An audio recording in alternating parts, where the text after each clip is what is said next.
আরও 8 মাস চাকরি বহাল থাকলো, স্বস্তি মিলল? না, একদমই নয়। এটা স্বস্তির কোনো কারণই নয়। কারণ আমরা তো সেই দুশ্চিন্তা নিয়ে আবার থাকবো। আমরা যারা পাস করতে পারলাম না, 2016 সালে যারা যোগ্য, যারা চাকরিটা পেলাম না, তারা কি আশা নিয়ে বাঁচবে? এই 6 মাসের এক্সটেনশন নিয়ে আমাদের জীবন চলে যাবে? তারপরে কি হবে? সেই তো অনিশ্চয়তা আবার ফিরে আসতে হবে।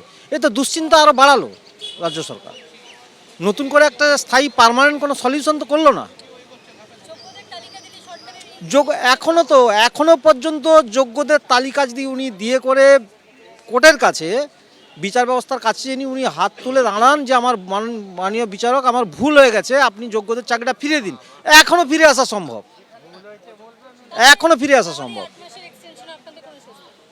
সাময়িকভাবে কিছুদিন ধরে হয়তো আমরা স্কুলে যাব, সেখানে দুশ্চিন্তা নিয়ে যাব।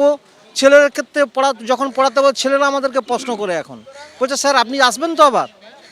এই ধরনের যে অপমানগুলো, স্যার আপনি এবার পাস করতে পারেননি কেন, এই প্রশ্নগুলো, এগুলো কে সম্মুখীন করেছে? এই মুখ্যমন্ত্রী করিয়েছে।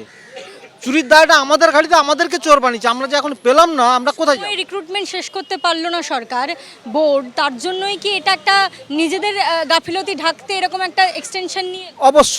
অবশ্যই আমরা দাবি করেছিলাম। আমরা রিটিন আকারে মাননীয় চেয়ারম্যান, এসএসসি চেয়ারম্যানের কাছে আমরা দাবি জানিয়েছিলাম যে পরীক্ষাটা কিছুদিনের জন্য পেছানো হোক। উনি পেছাননি ওই সময়। তাহলে এখন তাহলে কেন করছেন? না হলে আমরা হয়তো আর কিছুদিন স্টাডি করলে আমরা পাস করে যেতাম। কারণ এখন দেখুন, আমার বয়স এখন 48। এই মুহূর্তে বিভিন্ন ধরনের মানসিক অবস্থার মধ্যে দিয়ে আমরা যাচ্ছি। এখন আমাদের সংসার আছে, মার অসুস্থতা আছে, বাবা পোস্ট কোভিড পরবর্তী পর্যায়ে মারা গেছেন।